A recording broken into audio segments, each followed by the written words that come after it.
RunDNA has an extensive range of running and walking footwear. They're trusted by podiatrists and physiotherapists. The RunDNA fitter's advice is second to none. Pop into RunDNA, 20 Manton Street, Hindmarsh, or 391 Fullarton Road, Fullarton.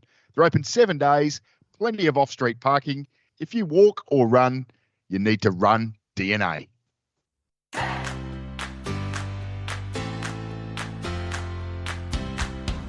Welcome to Hooked on Sport. This is South Australia's weekly sports wrap, where we uncover the stories, personalities and moments that define sport across South Australia. It's time for Hooked on Sport with two-time Bradman medalist Ben Hook and state golf representative Sophie Hilditch. Hi Ben, hi Wallace. How's your last week just been?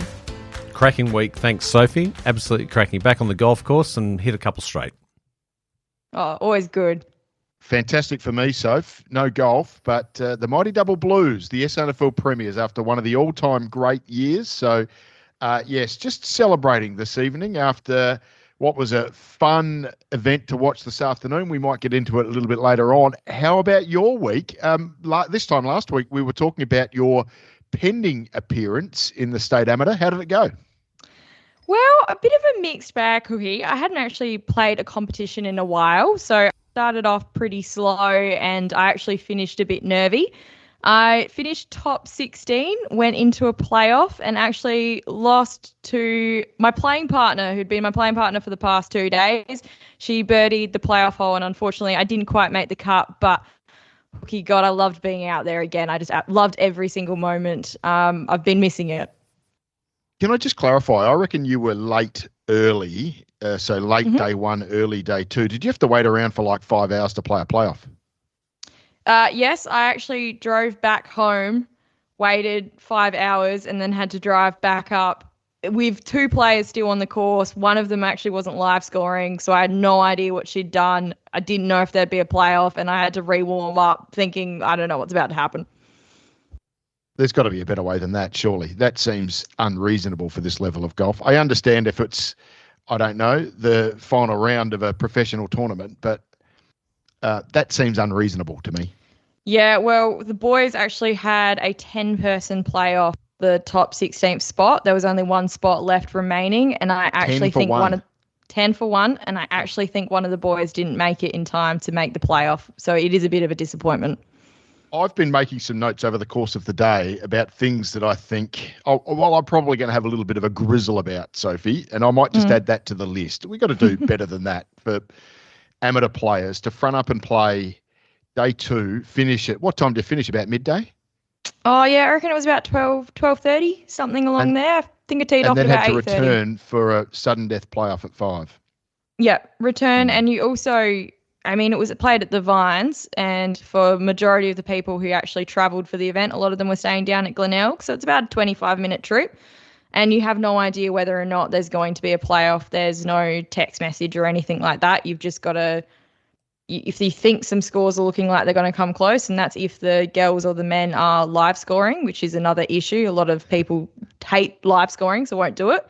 You've just got to hedge your bets and you've got to drive up and re-warm up and just see what happens basically. And then I think once the girls finished, the last group finished, I reckon we only had about 15 minutes before we then teed off on the first hole for the playoff. Yeah. All right. Well, a discussion for another day, but that is unreasonable in my mind, and there's got to be a better way, because the only way that is acceptable is if you're the sort of amateur who has nothing else going on in your life except working towards a professional golf career. For someone like you who has a career, Soph, I mean, it's almost untenable to play in it, because you should be able to have the capacity to play a morning round and go to work in the afternoon. That just seems silly to me. Well, that's exactly what I was doing. I was actually doing some work in the afternoon, and I will admit it was pretty hard to work. I kept following the live score leaderboard, seeing what was happening, and there was quite a few friends that I actually had playing, and you always feel a bit mean when you're watching them, hoping that they at least tie with you so that they can be in a playoff with you. But I was watching the live leaderboard for the majority of that afternoon. Let's move on, Soph. We have a Geelong versus Brisbane grand final. Your first thoughts? Look, I'm actually really keen for the Geelong-Brisbane final. It's actually probably the outcome that I wanted. I am going for Geelong. I'm looking forward to it. I think these two teams have showed longevity throughout the season, so I think they are the deserving ones to be in the grand final. Yeah, fair enough. Two best teams throughout the year. I mean, Crows finished top, so that probably makes them the best team. But I feel like they're the best equipped, best prepared for finals. They played off in that qualifying final, which Geelong won pretty comfortably, but Brisbane looked to have bounced back. I'm worried about the fact that Jared Berry is now probably an out after blowing up that shoulder once again. He's on the sidelines alongside Lachie Neale. Obviously, Tom Stewart is going to miss for Geelong, but, gee, you feel like the Brisbane midfield is just a little bit banged up, and that is going to be an enormous challenge for them to overcome a Geelong team that is so versatile. But, hey, we're going to have a great grand final, and Brisbane proved last year that you can do it by playing all 4 weeks. Geelong have had a lot of rest. They were very good against Hawthorn, as you'd expect. But, yeah, they've had a couple of weeks off. They might not be quite so match-hardened, so I'm looking forward to it. It's going to be a great game. Did you see any of the SNFL grand final today? I did indeed. It was a runaway by the Sturt boys. I mean, the favourite throughout the whole entirety of the season, so probably not the biggest surprise. But it was a good game still, nevertheless. Yeah, got out to, 50 points early in the last quarter before Glenelg kicked a couple late, but Sturt were clearly in celebration mode by then. Glenelg threw every punch in the third quarter. They added 4 goals, won, and under normal circumstances in an SNFL game, that's going to get them back into the contest. But Sturt added 7-1 in the same period. It was a fantastic third quarter of football. 11 goals, 2 kicked. I think that compared to 8 goals, 10 in the entire first half. So what a great third quarter it was. They call it the premiership quarter, and Sturt were just awesome throughout. Can I just get one thing off my chest? Channel 7 has managed to do the final presentation and failed to get an interview out of the captain or the coach of the winning team. I find that beyond shameful. Now, there's 2 things that happened here. One is either John Casey, who was hosting it, forgot. I don't think that's the case. I think they had a hard out at 5:30 and they were just so disorganised in the lead up to get the presentation started that they ran out of time and they just had to cut the speech from the winning captains and the winning coach. And that was absolutely terrible from Channel 7. They should be ashamed of themselves. Yeah, that is incredibly disappointing, Hooky. I actually couldn't stick around for the presentations. I had some family functions on, but that is disappointing to hear. It should be something that's celebrated, hearing from that captain. There should be the speech of thanking the side that you're playing against, and it's in the spirit of the game, and it really should have been broadcasted. Even if Case had have said, listen, we're tight for time. It's got to be really quick. We had to have heard from them. I was really disappointed by that.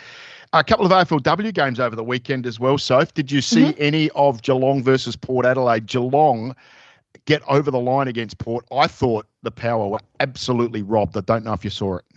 Yep, the decision against Port's Amelie Borg. Is that the one you're referring to? I must admit. It absolutely is. Did you see it? What did you think?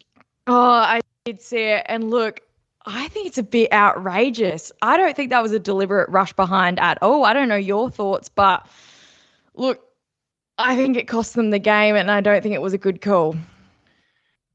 I put it to you like this, Soph. So it's a young 19-year-old umpire who made that decision.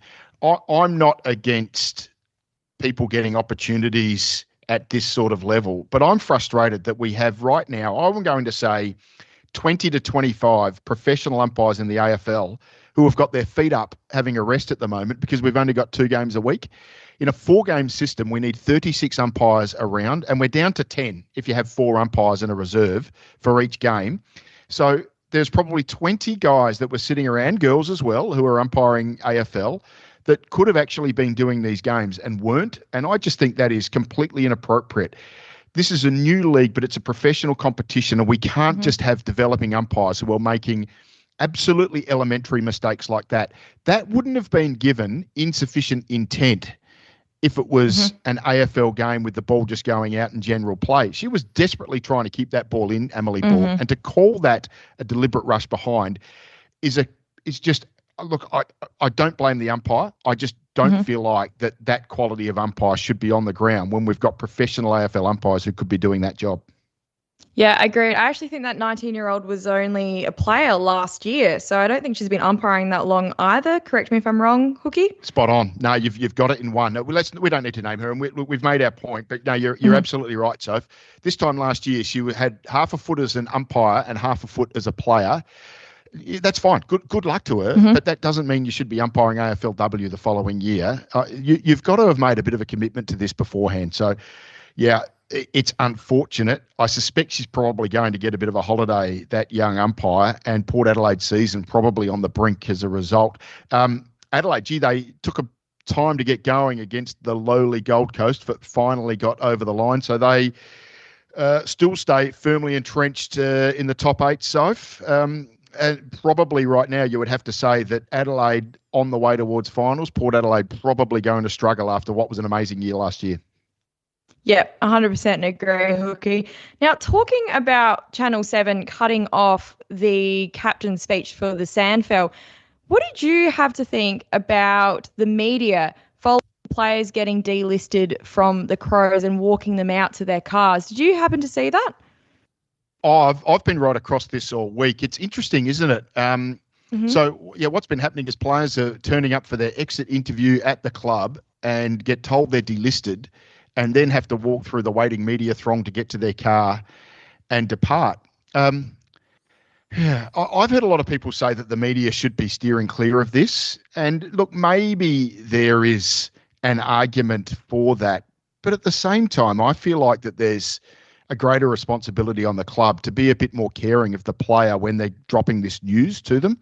Just to see Jeremy Finlayson was walking out of Port Adelaide holding a big garbage bag full of all of his possessions when he'd had to clean out his locker and front the media on the way through. And we've seen Lockie Murphy and who's the big ruckman? I should be able to remember his name.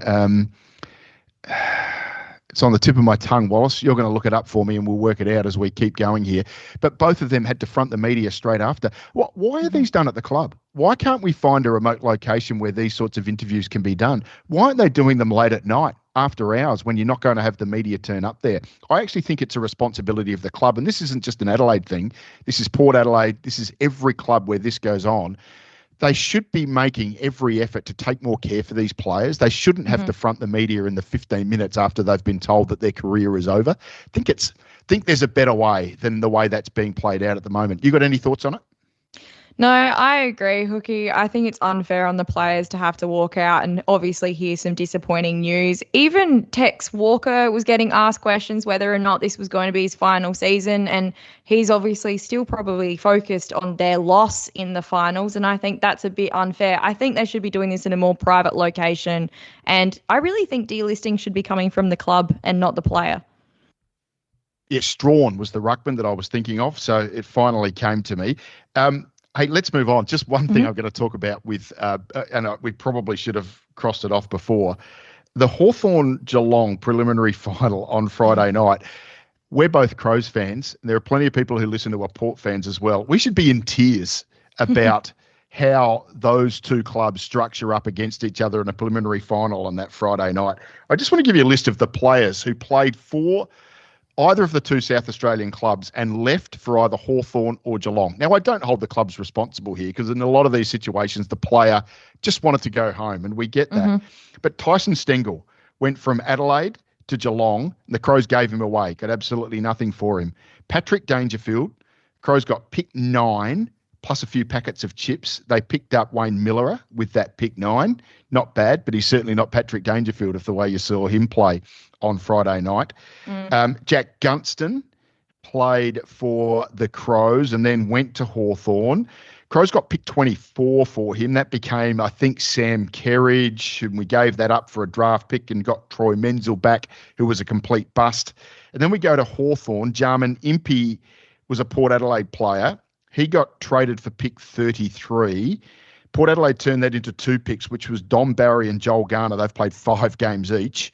Jarman Impey was fantastic for Hawthorn over the course of the finals. And Carl Amon, who was a free agent, went home as free agency. So you can't beat that. That's fine. They got second round compensation pick. They turned that into 3 guys who are all yet to play a game. So Stengel, Dangerfield, Gunston, Impey, Amon. In return, both the teams have got a combined Wayne Miller and not much else. That's pretty depressing, isn't it? A little bit upsetting to hear, but obviously Hooky, hindsight is a brilliant thing, and maybe they weren't for the club and maybe they wouldn't have had the career that they had if they'd stayed with the club, but obviously a bit disappointing to hear. Last week I was talking about Taylor Walker being probably number 3 all time, in my opinion, for Adelaide, behind Rashudo and McLeod. Mm-hmm. I would argue that Patrick Dangerfield is the greatest player ever to play for the Crows, and spent so much of that time playing wonderfully for Geelong. It just pains me every time I think about it. Let's not think about it. Let's move on. Let's talk about some other news. Can I just do a quick whip around of the grand finals that have played out in community footy over the past couple of days? Because there's been some really wonderful stories. I'll start with the Adelaide Footy League. Port District have beaten Golden Grove. They won that comfortably, so Port District go back-to-back. Division 2, it was Tea Tree Gully over Athelston. They're two very, very big football clubs who are back in Division 1. So it's interesting. Golden Grove, Ross Trevor, Tea Tree Gully, Athelston, all those northeastern clubs, that big area, all going to be in Division 1 of the Adelaide Footy League next year. In Division 3, Westminster Old Scholars defeated Unley Mercedes Jet. So a couple of smaller schools making their way up the grades as well. In Adelaide Plains, Malalar defeated Two Worlds. And the milestone curse has struck again, Soph, because Ned Sekafine was playing his 300th game for Two Worlds. I know Two Worlds were leading that one early as well and got pegged back by Malalar. So the Magpies over the Roosters there in the Adelaide Plains League. In the Southern League, Port Noarlunga got over Happy Valley by 2 points. I love the Southern League. It's my favourite competition, Soph, and I'll tell you why. Some of the nicknames are the best in Australian rules football. Low division baseball in the US is probably the best, and I'll share some of those with you some other time. But in the Southern League, Port Noarlunga are known as the Cockle Divers, Happy Valley are the Vikings, Ranella are the Wine Flies, Noarlunga are the Shoes, Morfett Vale are the Emus, Cove, which is Hallett Cove, are the Cobras. There's a team, Ironbark Cherry Gardens, that are the Thunderers, and Flagstaff Hill are the Falcons. And I'm not making this up. They used to be called the Bush Pigs, and they changed their name for obvious reasons to the Falcons. So love the Southern League. A bit further down the road in the Great Southern League, Victor Harbour defeated McLaren Districts. It's Victor's first flag since 1999, which is pretty incredible when you consider that Victor is such a powerful big club in that competition. Love this story from the Murray Valley League. This is one of those leagues that we're talking about. They only have one team. There's no league in reserves. Murrayville beat Wonka by 41 points. So that was son defeating dad. The Murrayville coach is Keenan Wiltsch. His dad, Mark, coaches Wonka, and the young lads got one over dad. So that's a pretty cool story. In the Hills League, Nan Bremer, they got over Lobethal by 13 points, their second flag in 14 years. And Soph, just to wrap us up, in the KNTFL, Cowrie Naracoorte Tatiara League, Mundalla, the tiny little club that I was talking to you about last week, well, they have done it again. They beat Kingston by 25 points, their 18th flag in 42 years, the mighty Bumblebees of Mundalla. Population 315. How about that? How great is that, Hooky? Well, I hope you can actually indulge me for a second here, because I know you love talking about the football leagues, and I don't normally comment too much on them. But my partner, Darcy, is actually a Barossa boy, and I think he'd be really angry at me if I didn't mention the grand final over there this weekend. It was the Barossa Gawler Football League. It was Nuriupta, and they won over Williston. But I think it's quite cool. Jared Schiller returned to his junior club of Nuriupta this year. He has played over 250 games for the Central District in the Sandfell, and he's come back and he's won the flag for the first year on his return. So that's amazing. And I love that you've mentioned Jared Schiller. Do you remember last week on our show, we had Jules Schiller? Jules and I used to do a weekly ABC Sport radio show many, many years ago. But we actually had Jared Schiller come on the show when Centrals were playing West Adelaide. And I managed to rustle up Joshua Schiller, no relation, who played for West Adelaide. So I had the three J Schiller boys all together, Josh, Jules, and Jared, all together chatting SNFL football. So that was a bit of fun. So, yes, congratulations to Nuriupta, who have got over Williston in the Barossa League Grand Final. I did have a look at that one as well. So I reckon you also got to the hockey Grand Finals. How did they go? I sure did. I actually went out and watched the hockey grand finals. And Ben, I've got to say, it was so exciting out there. The Pines and Hockey SA did a beautiful job at setting this up. There was food trucks, there was drinks, there was everything. There was kids running up and down the hill. It was actually brilliant to see. I was out there watching my eldest brother who plays for the Metro 1, so the Div 2 team, and his team, the Adelaide Peas, did get up. And I think I have to mention that my brother Sam actually scored the 2 goals that got them tied and I think kicked them off. So I will give him a huge congratulations. I'm extremely proud of him. But we've got to look at the Premier League. The Adelaide Peas won in shootouts with SA representative M. Grist shooting the winning goal. And they were favourites throughout the season. So congratulations to the Adelaide Peas. And the Seacliff Men's Hockey Club won over my home club, Burnside. But it was extremely tough conditions. It was raining, but they had a solid win, 5-2 against them. These 2 clubs have gone back-to-back premiership winners, so congratulations. I actually saw the Peas celebration and it looked huge back at the club, the men and the women all getting around it, having a massive club chant. It was really cool to see. Buried the lead there too, Soph. I just talked about all those footy clubs with incredible nicknames, and Adelaide Hockey Club, known as the Peas. That is one of the all-time great nicknames, isn't it? It doesn't sound great when all I was shouting out is "come on the Peas." It's just, it doesn't quite have the punch, but I'm getting around it. I've missed my Bulldogs. I think the Bulldogs was my favourite name for the Burnside. Burnside, yeah, that is a solid nickname, isn't it? Wonderful, Soph. Well done. Yeah, and congratulations to Adelaide and the women and Seacliff in the men. Seacliff, clearly the dominant team in the men. Adelaide probably snuck up a little bit, so well done to them. And Emily Grist, yeah, what a star she is in the making. Looking forward to seeing the Adelaide Fire. They're only about 2 or 3 weeks away from their season starting in the National League as well, so we'll keep a close eye on them, Soph, that's for sure. Hey, we talked about Matthew Golding, who got sacked as coach of Harndorf Footy Club, despite having won 5 flags from 7 grand finals in 8 years. Well, he's been out of work for a sum total of a fortnight. He just signed with Sacred Heart Old Collegians last week. So Matt Golding, 96 games for Glenelg and a handful for the Crows. He's back in action coaching Shock, so good luck to him. I'm very pleased. Hey, we talked about your time playing in the SAM. Just tell us about the people who were very lucky to avoid you in the match play playoffs, because I'm sure you would have just destroyed everyone. How did it go? We had a couple of South Australian girls who made it through to the semi-final. Yeah, we had a good turnout from the South Australians, actually, both men and the women. But look, you have to mention the winners first, don't you? So we have Camilla Kim from New South Wales, only 14 years old, first winner of the SA Amateur for her. She actually won on the 21st hole. It took 21 holes to decide that one.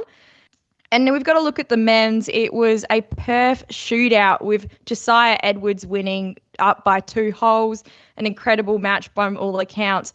But let's look at the SA performances. We have Reagan Denton, who we've interviewed before, having a semi-final, as well as Alice Cho as well. Friends of the show, we like to call them. Friends of the show, 100%. And I've got to shout out Alice Cho, actually, Hooky. So she played Camilla Kim in the semi-finals. I think she may have lost 3-2, so good turnout. But she actually turned around and went and caddied for Camilla Kim in the grand final. And I think that's super impressive. She must have been disappointed, but you know what? We're all friends in this game, and I'm going to go out, support my friend, and push a bag for 21 holes. So a shout out to Alice Cho for that. And we've got to look at... Just before you get off that, I don't really know Alice, but she's a teammate of yours, and she is still 14 or 15 or something like that. She strikes me as really mature for her age. Yep, I think she's 15. She's a mature girl. She's a beautiful girl, so kind, sweethearted. But Hooky, I wouldn't want to come up against her on the golf course. That's when she's not kind. She is brutal, hits the ball an absolute mile, and I'm quite glad that I'm a teammate and not coming up against her. Oh yeah, well, I don't want to play her either. Let's get that very, very straight. And for the men, we have from Kooyonga Golf Club, we have Malachi Marshall. Now, I reckon he's quite young. I think that's quite impressive to make it all the way to the semi-finals. Yeah, he's had an incredible record playing pennant golf in Simpson Cup for Kooyonga as well. So I mean, look, you never really know whether these kids are ever going to make it at the professional level. But yeah, I would argue Alice Cho, Reagan Denton, Malachi Marshall are three that we should be keeping an eye on in the not too distant future. Jack Buchanan's obviously made the step. Caitlin Pierce in the women, and we'd love to see them take that next level and take that next step and start to gain some starts in some bigger tournaments. But they're the next three, I think. They're all very exciting young kids. Malachi's very, very slight and small, so it'll be interesting to see if he can get the distance, the power that you need in men's professional golf these days. But it's going to be interesting.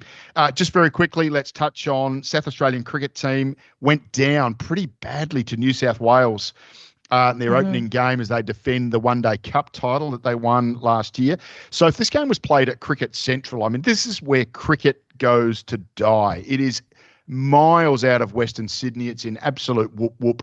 The wicket didn't look great. It really slowed up. 8 of the 10 South Australian wickets fell to spin, so obviously it was getting harder to bat on as that game went along.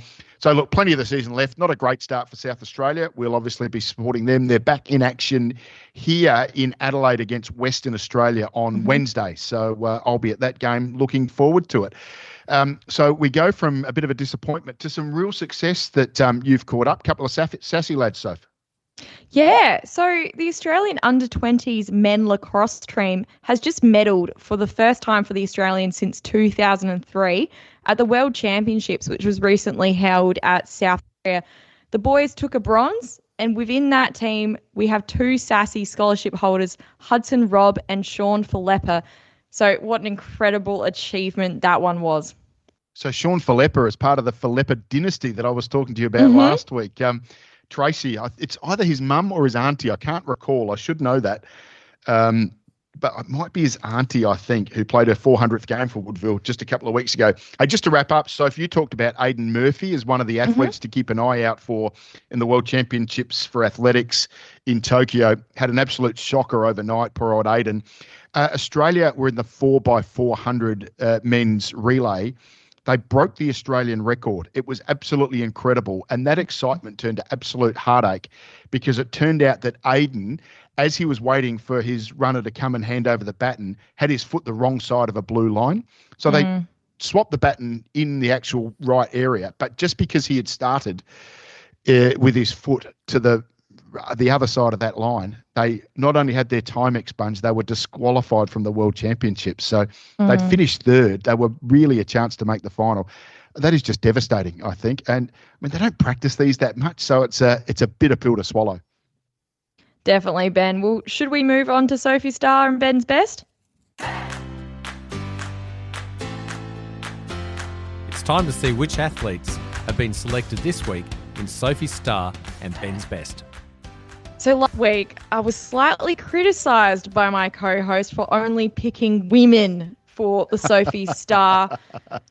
So this is not why I've gone a man, and I want it known and put on the record, Wallace. Please stamp it down. But I have chosen Bryce Hammond. He's a Burnside hockey player, an 18-year-old boy out of Port Lincoln.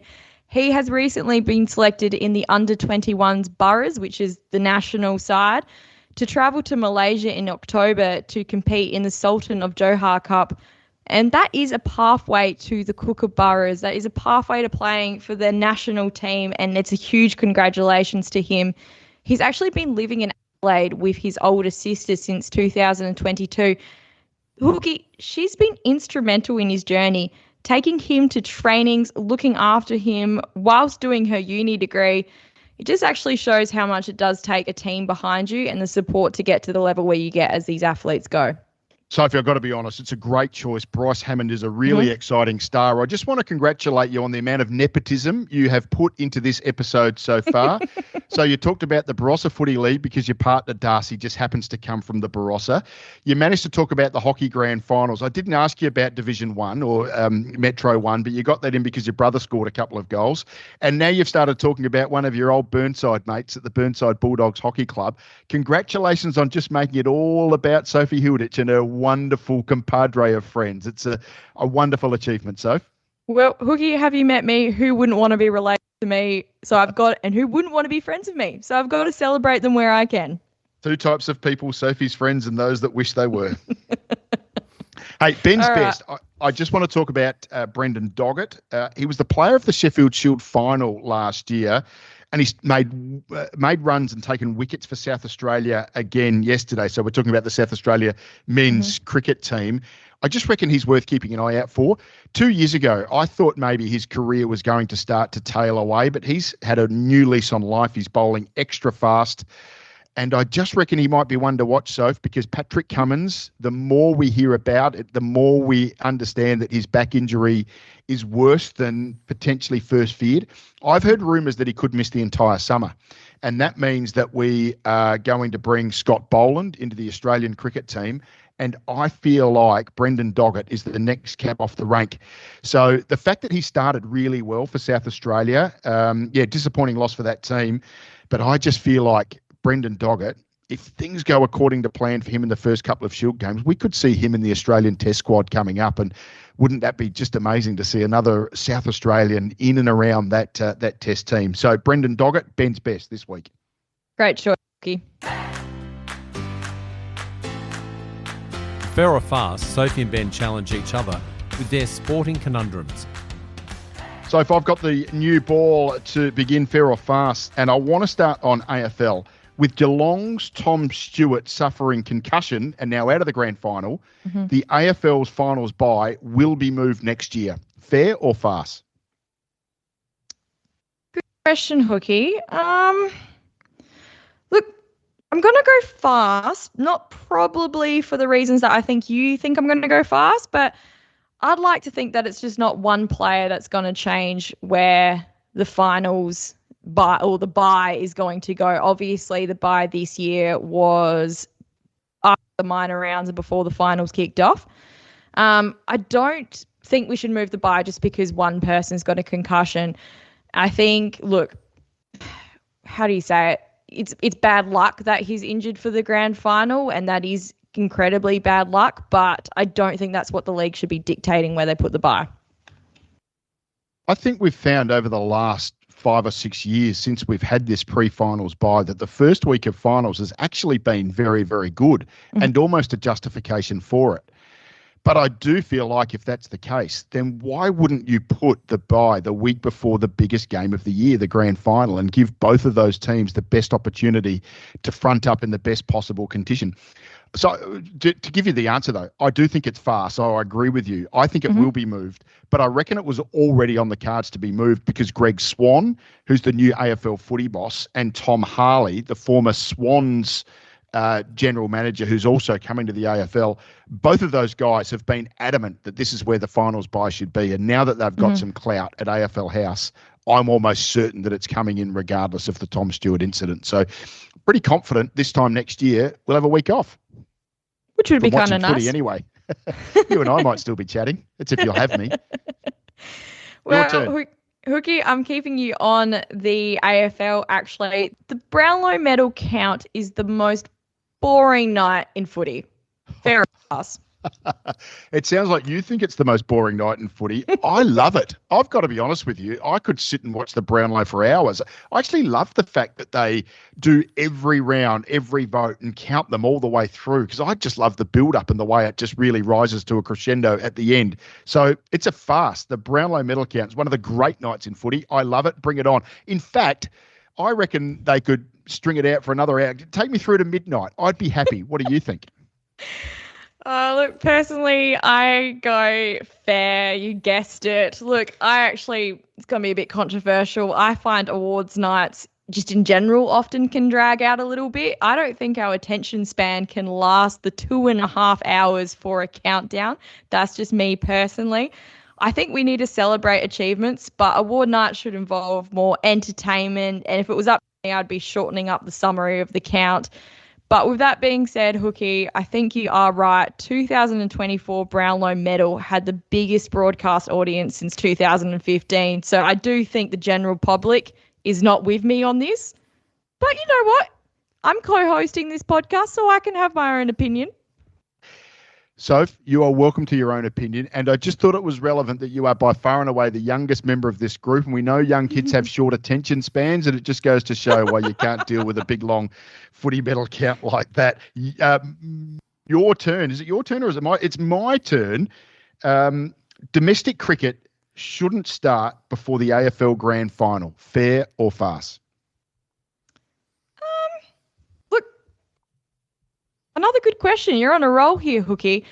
I think I'm going to go farce. Look, there's so many forms of the game of cricket. It was a one.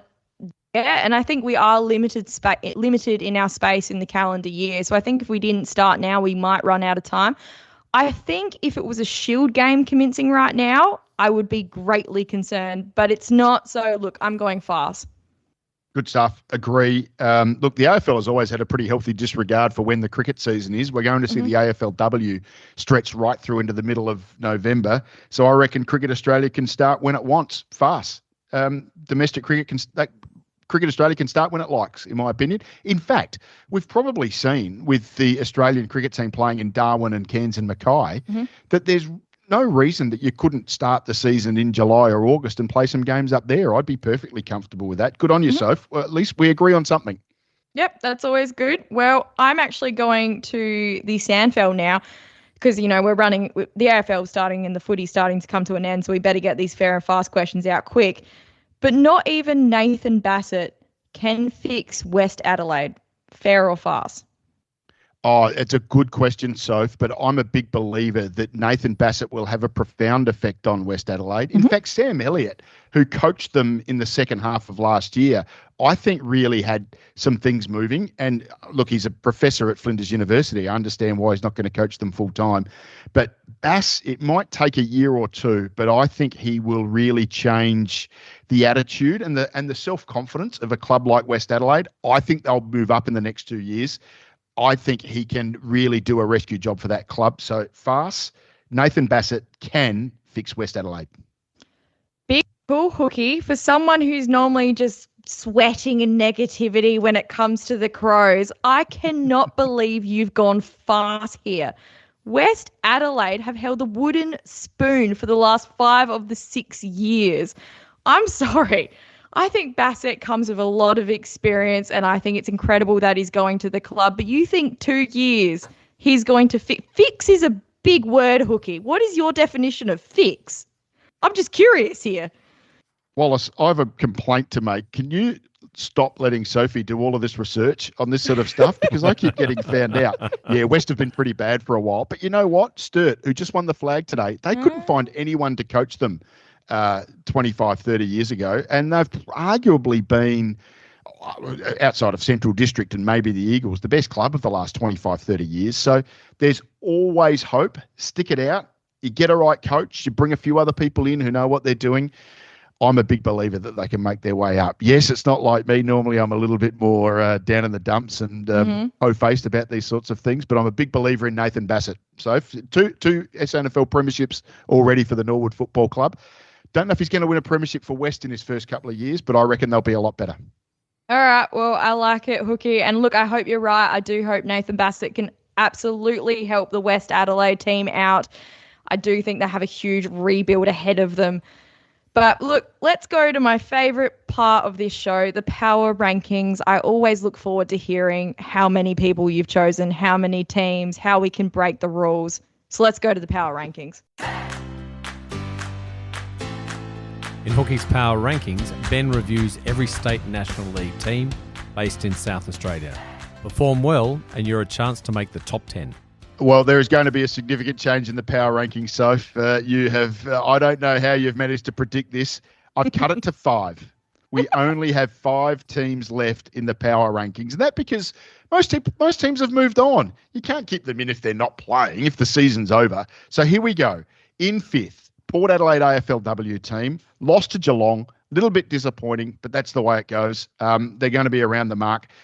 In 4th position, Crows AFLW team. Yes, they got up over Gold Coast. A little bit unconvincing, so I've got a little asterisk alongside their names. They're in 4th. In 3rd position, the Adelaide Hockey women's team, who defeated Seacliff. Weren't dominant all year. Seacliff were probably that team. They were lucky to survive against Northeast in the preliminary final of the Adelaide Hockey Club, but here they are now premiers. Congratulations to the Peas. In number 2, the Seacliff men's hockey team, who, as you've already articulated beautifully, Soph, defeated Burnside yesterday in the men's grand final. and number one team by far and away, comfortably. And we might actually just put the power rankings to bed for a few weeks until we get some summer sports up. But the Double Blues, the Sturt Football Club, SNFL champions, have won the premiership in 2025, and they have also won the Power Rankings Winter Premiership for 2025. So it was great to see them today. They played superbly. Not only do they deserve the flag, they deserve the even bigger title of number one in Hooky's Power Rankings, Soph. Yep, I think that's what we're really gunning for when they played the final yesterday. I think they were going, we better make it to Hooky's Power Rankings to that top one spot. What a great show, guys, and what a great wrap-up of all the grand finals across South Australia over the weekend. Yep, very good, guys. Enjoyable as always, and I hope you have a good rest of your week. Enjoy watching the grand final for the AFL, but also the Ryder Cup. Yeah, Ryder Cup to begin. But don't forget, because as people listen, it'll be on tonight, the Brownlow Medal. It starts at about 7:30. It finishes at 1 a.m. and you watch every single minute. It's magnificent. My wife loves it. Well, Good night, guys. Enjoy the week. See ya. That stumps on another episode of Hooked on Sport. We appreciate you listening and trust you enjoyed the show. Help us reach more sports-minded people just like you by following us and leaving a review. We look forward to your company next week on Hooked on Sport.